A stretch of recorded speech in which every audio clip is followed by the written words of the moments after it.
చాలా మందిలో regular periods ఉన్నా కూడా ప్రెగ్నెన్సీ రావడంలో డిఫికల్టీ ఉంటదనమాట. సో, మరి ఇలా ఉన్నప్పుడు ఏం చేయాల్సి ఉంటది అని మనం చూసినట్టయితే, ఒక బేసిక్ ఫర్టిలిటీ ఎవాల్యుయేషన్ అనేది చేసుకోవడం ఇంపార్టెంట్ అనమాట. సో, ఎప్పుడైతే పీరియడ్స్ రెగ్యులర్‌గా ఉంటాయో, మనకు దీని ద్వారా తెలిసేదేంటి అంటే, మనకు ఎవ్రీ మంత్ ఒక ఫాలికల్ అనేది పెరుగుతుంది. ఆ ఫాలికల్ అనేది రప్చర్ అయ్యి దాని నుంచి ఎగ్ రిలీజ్ అవ్వడం అనేది జరుగుతుంది. సో, రెగ్యులర్ పీరియడ్స్ ఉన్నప్పుడు 99% ఆఫ్ ద కేసెస్‌లో మనకు అండం విడుదలవుతున్నట్టు లెక్కనమాట.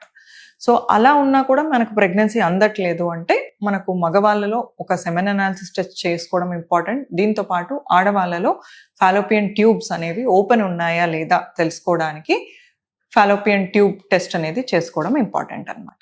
సో, ఈ టెస్ట్‌లు అన్నీ నార్మల్ ఉన్నా కూడా ఇంకా మరి ప్రెగ్నెన్సీ రావట్లేదు అంటే, అలాంటి కండిషన్‌ని అన్‌ఎక్స్‌ప్లెయిన్డ్ ఇన్‌ఫర్టిలిటీ అంటారనమాట. సో, ఈ అన్‌ఎక్స్‌ప్లెయిన్డ్ ఇన్‌ఫర్టిలిటీ రఫ్‌గా ప్రెగ్నెన్సీ ప్లాన్ చేస్తున్న కపుల్స్‌లో మనం గమనించినట్టయితే, ఒక 20-25% మంది కపుల్స్ అన్‌ఎక్స్‌ప్లెయిన్డ్ ఇన్‌ఫర్టిలిటీతో బాధపడడం అనేది జరుగుతుంది. సో, మరి కారణం ఎక్కడ ఉండొచ్చు దీనిలో అని మనం చూసినట్టయితే, కొంతమందిలో మనకు ఎగ్ క్వాలిటీలో ఇష్యూ ఉండొచ్చు, కొంతమందిలో స్పెర్మ్ క్వాలిటీలో ఇష్యూ ఉండొచ్చు, కొంతమందిలో మనకు ఎగ్ స్పెర్మ్ కలిసాక ఎంబ్రియో ఏదైతే ఫామ్ అవుతుందో ఆ ఎంబ్రియో క్వాలిటీలో ఇష్యూ ఉండొచ్చు. ఆర్ కొంతమందిలో ఫాలోపియన్ ట్యూబ్స్ ఓపెన్ ఉన్నా కూడా ఆ ట్యూబ్స్ పనితీరు సరిగా లేకపోయినా ఇలాంటి కండిషన్‌లో కూడా మనకు న్యాచురల్‌గా ప్రెగ్నెన్సీ అందడంలో ఇబ్బంది ఉండొచ్చు. ఆర్ గర్భసంచిలో మనకి ఎప్పుడైతే ఇంప్లాంటేషన్ అనే ప్రాసెస్ జరగట్లేదో, గర్భసంచి అనేది మనకి ఎంబ్రియోని ఎప్పుడైతే యాక్సెప్ట్ చేయట్లేదో, ఇలాంటి కండిషన్‌లో కూడా మనకు ప్రెగ్నెన్సీ అందడంలో డిఫికల్టీ ఉండడానికి ఛాన్స్ ఉంటదనమాట. సో, మనము ప్రెగ్నెన్సీ ప్లాన్ చేస్తున్నప్పుడు కొన్ని బేసిక్ టెస్ట్‌లు అనేవి చేసుకొని, అవి నార్మల్ ఉన్నాయా లేదా అని గమనించుకొని, మనము ప్రెగ్నెన్సీ ప్లాన్ చేయడం అనేది ఇంపార్టెంట్ అనమాట. పీసీఓఎస్‌లో ఐవీఎఫ్ సక్సెస్ రేట్ ఎంత ఉంటది అని చాలామందికి డౌట్ ఉంటది. సో, పీసీఓఎస్ సమస్యతో బాధపడుతున్న వాళ్ళలో ఐవీఎఫ్ అనేది ఎవరికి సజెస్ట్ చేస్తాము అని మనం చూసినట్టయితే, ఇప్పుడు simple methods like ovulation induction అంటే టాబ్లెట్స్ ద్వారా కావచ్చు, ఇంజెక్షన్స్ ద్వారా కావచ్చు, ఎవరికైతే ఫాలికల్ అనేది పెరగదో అలాంటి వాళ్ళకి, అండ్ లాప్రోస్కోపీ అనేది జరిగాక కూడా ప్రెగ్నెన్సీ రాకపోవడం ఇలాంటి వాళ్ళకి, అండ్ దీంతో పాటు మనకు మెయిల్ ఫ్యాక్టర్ ఇన్ఫర్టిలిటీ అంటే సెమెన్ అనాలిసిస్ రిలేటెడ్ ఏదైనా అబ్నార్మాలిటీ ఉన్నప్పుడు కూడా, అండ్ ఇవే కాకుండా కొన్ని కండిషన్స్లో multiple cycles of ovulation induction తీసుకున్నాక కూడా ఇంకా ప్రెగ్నెన్సీ రావట్లేదు అన్నప్పుడు అలాంటి కపుల్స్కి మనం పీసీఓఎస్లో ఐవీఎఫ్ అనేది సజెస్ట్ చేస్తాం అన్నమాట.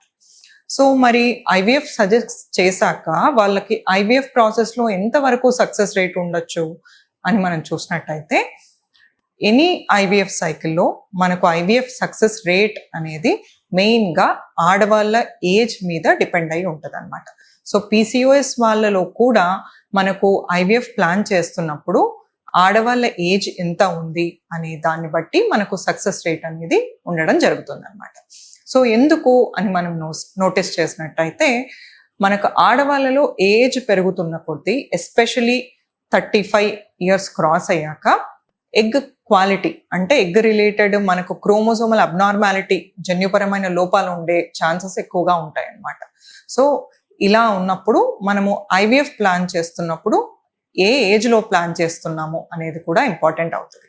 ఆడవాళ్ళ వయసు 30 ఇయర్స్ లోపు ఉందనుకోండి విత్ పీసీఓఎస్, అలాంటి కపుల్స్కి మనకు సక్సెస్ రేట్ అరౌండ్ 60-65% వరకు ఎక్స్పెక్ట్ చేయడానికి ఛాన్స్ ఉంటుంది, ఒకవేళ మిగతా ఫ్యాక్టర్స్ అన్నీ నార్మల్గా ఉన్నట్టయితే. అలా కాకుండా మనకు వయసు 35-38 వచ్చింది అంటే అలాంటి వాళ్ళలో మనకు సక్సెస్ రేట్ అనేది 50-60% వరకే ఉండొచ్చు అనమాట.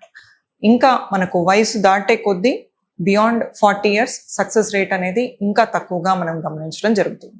సో, ఐవీఎఫ్ సైకిల్ అనేది ప్లాన్ చేసినప్పుడు మనం ఏ ఏజ్లో ప్లాన్ చేస్తున్నామో ఇంపార్టెంట్ అవుతుంది అనమాట. మెయిన్ అడ్వాంటేజ్ ఈ పీసీఓఎస్ వాళ్ళలో ఏంటి అంటే, వీళ్ళకి ఫాలికల్ నంబర్స్ అనేటివి ఎక్కువగా ఉంటాయి కాబట్టి మనకు ఎగ్ పికప్ చేసినప్పుడు ఎగ్ నంబర్స్ ఎక్కువగా రావడానికి ఛాన్స్ ఉంటుంది అనమాట. సో, వీళ్ళలో మనకు ఇది ఒక అడ్వాంటేజ్ లాగా మనము భావించవచ్చు అనమాట. సో, ఐవీఎఫ్ సైకిల్ ప్లాన్ చేసేటప్పుడు కపుల్కి ఒక ప్రాపర్ ఎవాల్యుయేషన్ చేయడం అనేది ఇంపార్టెంట్. మనం మగవాళ్ళ విషయానికి వచ్చినట్టయితే ఒక బేసిక్ సెమెన్ అనాలిసిస్ అనేది చేయడం ఇంపార్టెంట్. ఆడవాళ్ళలో మనకు ఒక అల్ట్రాసౌండ్ స్కానింగ్ ద్వారా మనకు యూట్రస్ ఎలా ఉంది అండ్ దాంతోపాటు అండాశయంలో ఫాలికల్ నెంబర్స్ ఎలా ఉన్నాయి అనేది చూసుకొని ఐవీఎఫ్ సైకిల్ అనేది రైట్ టైంలో స్టార్ట్ చేయాల్సి ఉంటుంది. అండ్ పీసీఓఎస్ వాళ్ళలో మనకు కరెక్ట్ డోస్ ఆఫ్ ఇంజెక్షన్తో ఐవీఎఫ్ మనం స్టార్ట్ చేసినట్టయితే వీళ్ళలో మనకు సక్సెస్ రేట్ దానికి తగినట్టు ఉండే ఛాన్సెస్ ఉంటాయి. Thank you.